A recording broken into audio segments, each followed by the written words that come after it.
Hello guys, welcome back. I saw you in my dream. इस BL series के episode 2 के part 2 के हम जल्दी से शुरुआत करते हैं। पार्ट 2 की शुरुआत में हम देखते हैं कि कॉलेज में क्लब एक्टिविटी के दौरान जो कुछ भी हुआ उसे देखकर अभी इनको आई की बातों पर यकीन हो जाता है। वो जल्दी से अपने रूम में आकर आई ने जो स्केच बनाया था उसे देखते हुए आई को वीडियो कॉल लगाते हुए कहता है, आज कॉलेज में जो कुछ भी हुआ वो वैसा ही है जैसे तुमने स्केच में बनाया था। तो आई उसे कहता है, क्या अब तुम्हें मुझ पर यकीन हो गया है कि मैं झूठ नहीं बोल रहा था? तो इंग उसे कहता है, लेकिन अब क्या, तुम्हें कैसे पता चला अपने इस सपनों के बारे में? तो आई कहता है, मुझे कुछ भी नहीं पता, मुझे तो बस इतना पता है कि मेरे ये सपने मेरे बर्थडे के पिछले रात से ही मुझे आ रहे हैं, पर मुझे नहीं पता कि ये क्यों और कैसे हो रहा है। इनको तो अभी भी इस सारी बातों पर यकीन नहीं हो रहा था। तो वो कहता है, लेकिन ऐसे कैसे पॉसिबल हो सकता है? तो आई कहता है, ये मुझे कैसे पता होगा? इस बारे में सोच सोच के ही मेरा सिर दर्द करने लगा है। अब इंग इसके बारे में नेट पर सर्च करते हुए उसकी लिंक आई को शेयर करता है और कहता है, मैंने थोड़े इस बारे में सर्च किया है तो तुम इसे देख लो। तुम्हारे जैसा ही एक्सपीरियंस कुछ लोगों ने इंटरनेट पर शेयर किए हैं, शायद इससे हमें कुछ मदद मिल सके। तुम जस्ट इसे एक बार देख लो। अगर लोगों के एक्सपीरियंस और तुम्हारे एक्सपीरियंस इसमें कुछ सिमिलरिटी होगी तो हम उन लोगों को जाकर मिल सकते हैं। अब आई कहता है, पर क्या ये सच में गुड आइडिया है? तो इंग उसे कहता है, अगर तुम्हें ऐसे सपने आ ही रहे हैं तो हमें इसके बारे में जानना नहीं चाहिए क्या? हमें कुछ आइडिया तो मिलेगी उससे।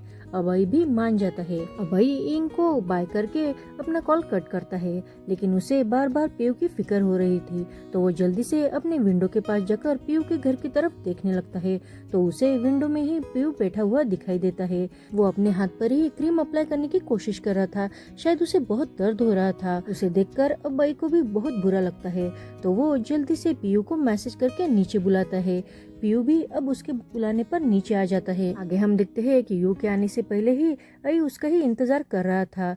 यू के आते ही आई उसके हाथ में आइस बैग रख देता है। अब वो पूछता है, क्या तुम्हें अभी भी दर्द हो रहा है? तो इसे तुम्हारे हाथ पर लगा लो। अब यूपी ये सब देखकर खुश होता है और जल्दी से आइस बैग को अपने हाथों में पकड़ता है और उसे थैंक यू कहने वाला होता ही है, लेकिन आई वहाँ से चला जाता है। पीयू उसे बहुत बार आवाज लगाता है, लेकिन आई पीछे मुड़कर देखता भी नहीं, लेकिन वो मन ही मन खुश हो रहा था। आगे हम देखते हैं कि इंग के कहने के अनुसार जिन जिन लोगों ने इंटरनेट पर अपने ऐसे सपनों के बारे में एक्सपीरियंस शेयर किए थे, उन सब लोगों से मिलने के लिए आई और इंग निकल पड़ते हैं। अब धूप में चलने के कारण इंग कंप्लेंट करने लगता है। तो आई उसे कहता है, लेकिन ये आइडिया तुम्हारा ही था ना कि उन सब लोगों से मिलने का? तो इंग कहता है, लेकिन मुझे क्या पता था, मुझे लगा कि तुम उसे कांटेक्ट करके सिर्फ बात करोगे। आगे हम देखते हैं कि वो एक एक करके सब लोगों से मिलते हैं। पहले वो दोनों एक बच्चे से मिलते हैं, बाद में कुछ तांत्रिक मंत्रिक लोगों से मिलते हैं, लेकिन वहाँ कोई फायदा नहीं होता, उनका टाइम पास ही हो जाता है और वो दोनों भी बहुत थक जाते हैं। वो आखिरी इंसान से मिलने वाले थे। तो आई अब इंग से कहता है कि मुझे लगता है कि ये हमारी सच में मदद कर सकती है। तो इंग कहता है, क्या तुम्हें सच में ऐसा लगता है? देखो, अभी भी मेरे बालों में राइस अटका हुआ है। तभी उन दोनों को वो आखिरी इंसान दिख जाती है। वो तालाब के पास बैठी हुई थी। ये दोनों वहाँ जाकर उसे अपना इंट्रोडक्शन देते हैं। वो भी अपना इंट्रोडक्शन देती है। उसका नाम नोच होता है। वो अब आई से पूछती है, तुम यहाँ क्या अपने सपनों की वजह से आए हो? तो आई कहता है, हाँ, आपने जो सपनों के बारे में फेसबुक पर शेयर किया था उसे पढ़कर मैं यहाँ आया हूँ। तो पिनूचू से पूछती है, तुम क्या जानना चाहते हो, या तुम्हारे भी सपने सारे सच हो रहे हैं? अब भाई उसका यह सवाल सुनकर शॉक हो जाता है और बाद में हाँ कह के सिर हिला देता है। तो वो आई का फेस देखकर उसे कहती है, अरे ऐसे शॉक मत हो, ऐसे सपनों की वजह से यहाँ आने वाले तुम्हारे जैसे इंसान बहुत है। तो आई कहता है, यानी ये और भी लोगों के साथ हो चुका है? तो वो कहती है, हाँ।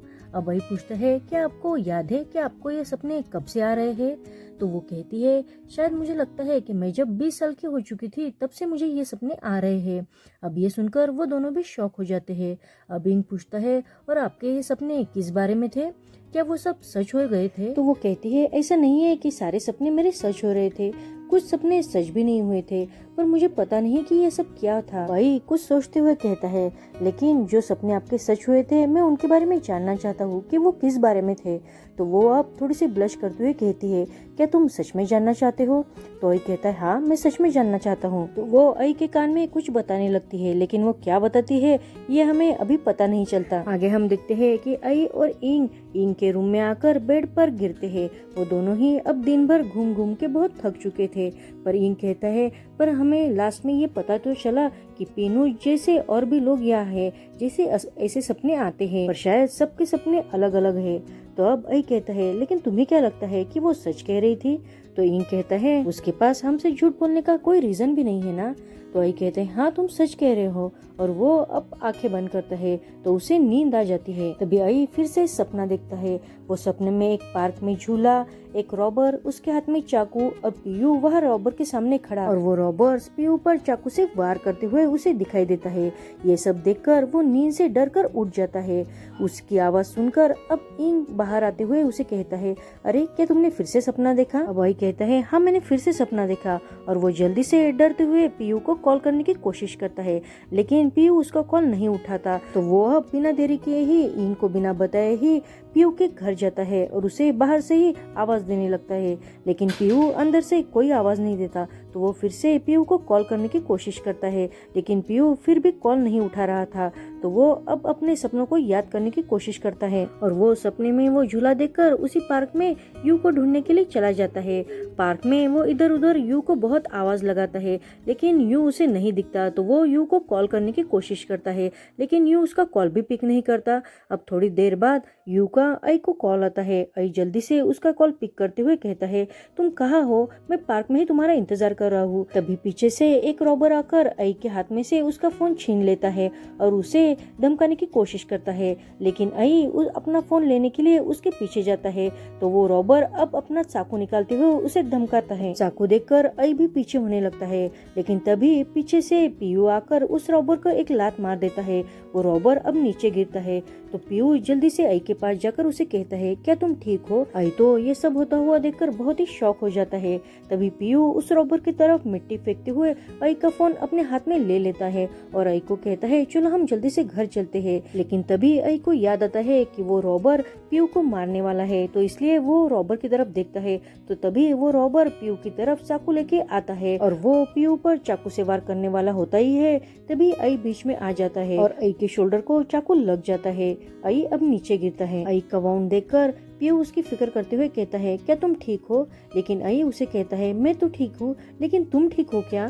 तो पीयू उसे कहता है तुम पहले अपनी फिक्र करो और जल्दी से घर चलो। उससे पहले आई पीयू से कहता है कि प्लीज इसके बारे में मेरे घर वालों को कुछ भी नहीं बताना क्योंकि मैं नहीं चाहता कि वो मेरी वजह से ही वरी करे। पीयू भी उसकी बात मान जाता है और वो दोनों घर आते हैं। आगे हम देखते हैं कि आई अब पीयू के घर में होता है।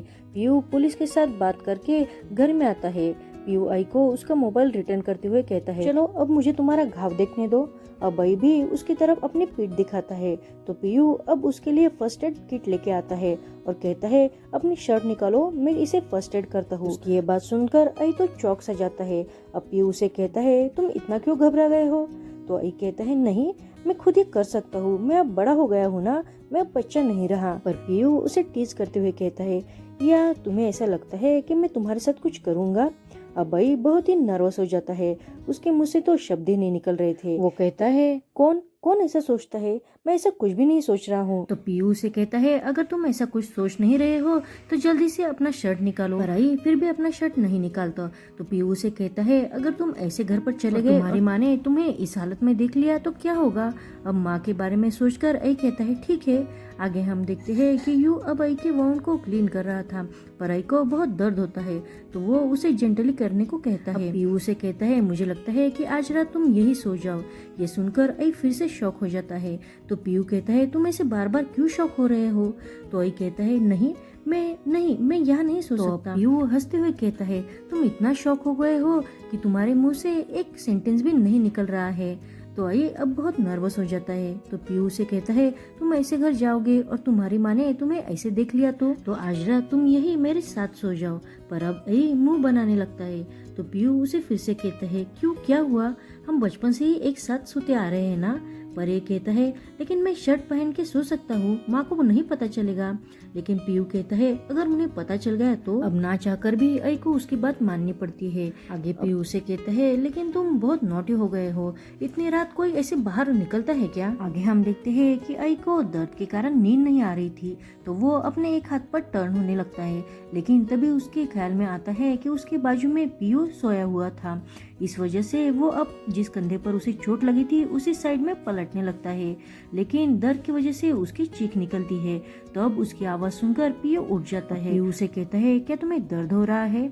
तो तुम इस साइड में अपना मुंह करो ना। अब आई तो बस पियो की तरफ ही देखने लगता है। तो पियो उसे कहता है, ओह तो अब तुम्हारी नजर मुझसे हट भी नहीं रही है। अब आई फिर से एम्बेरस होके कहता है, कौन तुम्हें देख रहा है? तुम दूसरी साइड में टर्न क्यों नहीं हो जाते? तो पीयू कहता है, लेकिन मुझे दूसरी साइड में नींद नहीं आती है ना, इसलिए चलो मैं अब सोता हूँ और तुम भी सो जाओ। पीयू आई को अपने हाथों से सुलाने लगता है और वो खुद भी सो जाता है। उसके सोने के बाद आई फिर से अपनी आंखें खोलकर पीयू की तरफ देखने लगता है तो उसे पीनूच की बातें याद आती है। पीनूच ने आई के कान में कहा था, मैंने ये सपना देखा था कि मैंने मेरे फर्स्ट बॉयफ्रेंड के साथ सेक्स किया है, पर तुम्हें जो ड्रीम आते हैं मैं उसके बारे में जानकर सच में जेलस फील कर रही हूँ। अब आई उसका रीजन पूछता है तो वो कहती है, अगर मुझे ऐसे कोई भी इंसिडेंट के बारे में पहले से ही पता होता तो मैं मेरे बॉयफ्रेंड के साथ कुछ बुरा होने ही नहीं देती, या नहीं तो उसके साथ बहुत ज्यादा टाइम स्पेंड करती, हमारी यादों को यादगार बनाती। अच्छे सपने हमेशा अच्छे ही नहीं होते है ना। अब उसकी ये सारी बातें याद करके आई को पीयू के लिए बहुत बुरा लग रहा था और वो पीयू की तरफ बस खींचा चला जा रहा था। यहीं पर हमारा एपिसोड 2 खत्म होता है। अगर आप मेरे चैनल पर नए हो तो प्लीज सब्सक्राइब करना ना भूलना। Thank you for watching.